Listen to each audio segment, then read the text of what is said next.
RAW you need to have a not available, and Protune needs to be off in order to take a super photo. Hello folks, welcome to Netcruzer Tech. This is going to be a follow-up video about the GoPro Hero 7. I've been using the GoPro for about a month now, and I've learned some more things that I want to show you. I have a video on my channel showing the tutorial of the menu system. I've already gone through all of the preference settings, as well as I've gone through almost all of the video settings, so go check out that video if you haven't already. Actually, that video is doing very well. It has almost 40,000 views now, so I do appreciate all the views that I'm getting on that, and hopefully you've been watching a lot of my other content that I've been posting about the GoPro, because ever since I got this camera, almost all of the outdoor videos were shot using the GoPro Hero 7 since I've got it. So we'll have about a month's worth of footage on my channel already, and hopefully you've been watching it and enjoying it. Now there's two operating modes that I didn't show much about, which was time-lapse and photos. In time-lapse mode, it defaults into what GoPro calls time warp. You do change that by this icon over here. So there are four time-lapse options. The first one up at the top is new in the GoPro Hero 7, and it's time warp. The next one is time-lapse, then you have time-lapse photo and night-lapse photo. Time warp video is stabilized time-lapse. That's the most impressive function of the GoPro Hero 7, is that it does those hyperlapse style videos right out of the camera without having to have an expensive stabilizer. The other modes are your more traditional lapses. Time-lapse video is where it's going to take a still shot, and you can control that from within this settings here, where you're setting your interval of how often is it going to take a snapshot. The range is from half a second all the way up to every 60 seconds, every once a minute, and it gives you a calculation here of what your timeline is going to be like depending on how much time you're recording. Default is every half a second on time-lapse video. In most circumstances, you're not going to be using this mode unless you are set up on a tripod and want to take a shot of moving clouds. You're only going to want to use time-lapse video when the camera is stationary. If it's moving, you want to be using the new time warp. Time-lapse photo is only going to output it in photos. It's not going to make the video for you. If you're in night-lapse photo, you get some additional choices of shutter speed and interval. Because it is nighttime, you're going to want to have different timelines for your shutter speed as well as your interval of how often it's doing it. If you leave it on full auto mode, it'll just use the artificial intelligence built into the camera to try and give you a good night-lapse video. I have not personally tried this yet, so I don't have any footage to show you of a night-lapse. It would just take a bunch of photos in the end. You're not going to have it output as an actual video that's watchable. You're going to have to use some software to get it to produce a video for you. So that's where the time warp and the time-lapse video modes are the most useful.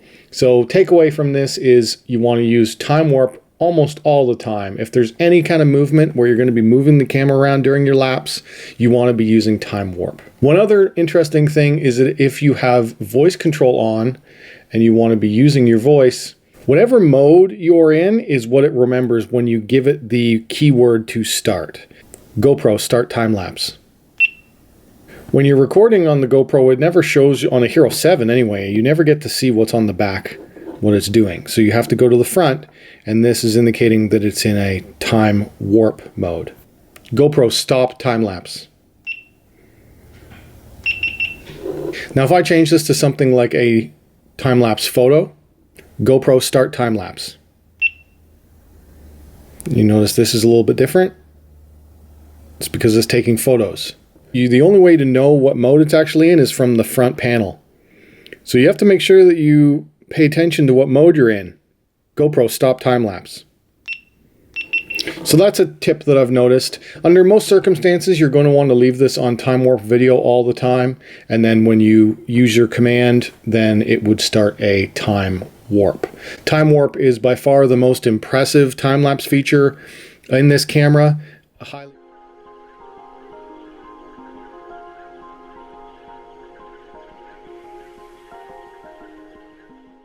I highly recommend you try it out and use it if you buy a GoPro 7.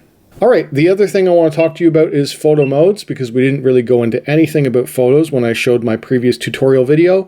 In photo modes, you get a couple of field of view options. You get linear and wide for photos. That's your only choices, is field of view. I really like linear. Super Photo is new in GoPro Hero 7, and Super Photo gives you a couple of options of auto and HDR on. Auto, it chooses whether it wants to do it or not, as well as it uses image processing to produce automatically the best looking photo that it thinks. It does not save a non-HDR, non-super photo when you're in auto mode. So you only ever get your super photo. If you go HDR on, it captures the photo using high dynamic range processing for use in high contrast scenes with minimal motion. Or you can have it off. In my opinion, you always want to have this on auto. You might as well have it on auto for super photo. RAW, you need to have it not available, and Protune needs to be off in order to take a super photo. If I go and turn on Protune, immediately the super photo turns to HDR on and you lose the ability to use auto. Auto goes away. So it's always HDR on, but there seems to be a weird thing where a super photo HDR on with Protune on produces an image that does not look as good as if you were to just take the picture in full auto mode. With Protune on, it gives you a much flatter picture profile because they expect you to go in and use an editor to tweak these settings. As well as Protune on gives you all of the typical white balance, sharpness, color, ISO min, ISO maximum is actually not available, and even EV compensation and shutter is not available. You have to go in and turn off HDR. And once HDR is off, now I have ISO options. As well as I have EV compensation options, as well as I also have the ability to turn on RAW. Oh, I don't. How do you get RAW? Yeah, interesting. You cannot do RAW and linear at the same time. So if you want to have RAW, and note that RAW files cannot be produced with HDR on or with Super Photo set to auto.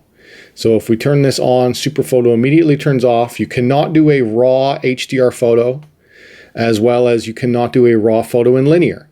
So for me, my best settings for photo is I always like linear with Super Photo on full auto, Protune off, and RAW off. Those to me have produced the best pictures out of my GoPro.